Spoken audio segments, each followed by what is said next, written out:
Hi అండి. నేను గార్డెన్లో మొక్కలు తీసుకొచ్చానండి. ఇదిగో చూడండి, ఇదైతే బత్తాయి, ఇదైతే రేగిది. ఇదిగోండి రేగి చెట్టు అనమాట, పెద్ద పెద్ద కాయలు వచ్చేవి. ఇదిగోండి ఇది తెల్ల నేరేడి, ఇదైతే నాటు నిమ్మ. నా దగ్గర ఆల్రెడీ పెద్ద నిమ్మ ఉంది, నాకు అది ఇంట్రెస్ట్ లేదు, అందుకని నాటు తెచ్చాను నేను. ఇదిగోండి ఇది పనస, ఇది పింక్ కలర్ది పనస. ఇంకొక పనస తీసుకొచ్చాను, అది మామూలు.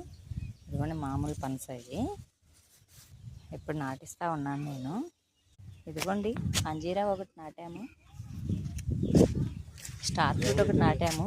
మన సమ్మర్లో అయితే ఉండలేక ఒక స్టార్ ఫ్రూట్ తీసుకొచ్చి పెడితే అది చచ్చిపోయింది. దాంతోపాటు ఇంకా చాలా మొక్కలు అంజీరా తీసుకొచ్చాను, ఇంకా చాలా తీసుకొచ్చాను, అవి చచ్చిపోయాయి. అయినా చచ్చిపోయినా కూడా నేనేం ఊరుకోను కదా, మరలా తీసుకొచ్చాను. ఇదిగోండి ఇక్కడ ఒక రేగుది నాటాము, చూడండి. ఇదిగోండి జామ మొక్క, ఇదైతే నేను